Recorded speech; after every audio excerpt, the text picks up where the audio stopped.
Hi friends, இப்போ நம்ம சக்திவேல் பார்க்க போகிறோம். சக்திவேலில் ஒரு சீனை வச்சு ஒரு கதையே முடிச்சிட்டிங்களே அப்படிங்கிற மாதிரி இருக்குது. ஒன்றும் இல்லைங்க, ஒரு பியானா சீனை வச்சு ஒரு கதையை முடிச்சிட்டாங்க. சைன் போடுமான்னு சொன்னோடனே எதுக்கு என்ன ஏதுன்னு தெரியாமல் நான் சைன் பண்ண மாட்டேன்னு சொன்ன உடனே குடும்பமே சேர்ந்து கொந்தளிக்குது.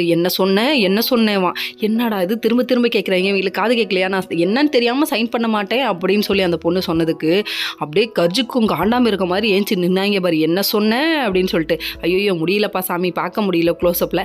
அதுக்கப்புறமா இங்கே வான்னு சொல்லிட்டு கூட்டு போய் நம்ம வேலை அட்வைஸ் பண்ண, நீ வேணா உங்கள் அப்பா மேலே விசுவாசத்தில் நீ இருப்ப, என்ன எதுன்னு தெரியாமல் சைன் போடுவேன், நான் எதுக்குடா போடணும் அப்படின்னு அவங்க கொஷின் கேட்க அவங்க ரெண்டு பேத்துக்குள்ள ஆர்குமெண்ட் பெருசாக போயிட்டே இருக்குது.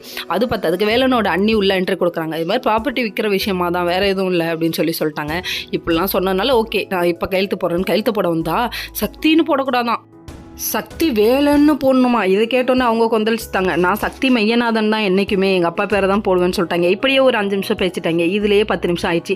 என்னையா அது சீரியலே முடிய போகுது, இப்படி இருக்காங்களே அப்படின்னு ஒரு வழி எது வேணால் போடு, கையெழுத்து தானே போட்டுரு அப்படின்ட்டாங்க. சரின்னு போட்டதுக்கப்புறம் இவர் ரொம்ப திமிராக இருக்கான்னு இவங்க போய் ஜாதகம் பார்க்க போனாங்க பாரு. யாருன்னு பார்க்குறீங்களா, இந்த ஊசி பட்டாசங்க எடுத்துகிட்டு போய் பையனுக்கும் பொண்ணுக்கும் பொருத்தம் பார்க்கணும்னு நினச்சா மாமியாருக்கும் மருமகளுக்கும் பாருங்கங்குது. இது உங்களுக்கு தெரியாதா, உலகத்தில் என்றைக்குமே மாமியாருக்கும் மருமகளுக்கும் ஆகவே ஆகாது. இது எத்தனை ஜோசியர் வந்து முடிவு பண்ணாலும், இந்த கடவுளே முடிவு பண்ணாலும் இது நடக்கிற கதை இல்லைன்னு அவங்களுக்கே தெரியும். ஜோசியர் வந்து பிதி பிதின்னு முழிக்கிறாரு. ஓகே ஃப்ரெண்ட்ஸ், நெக்ஸ்ட் வீடியோவில் பார்ப்போம். பாய்.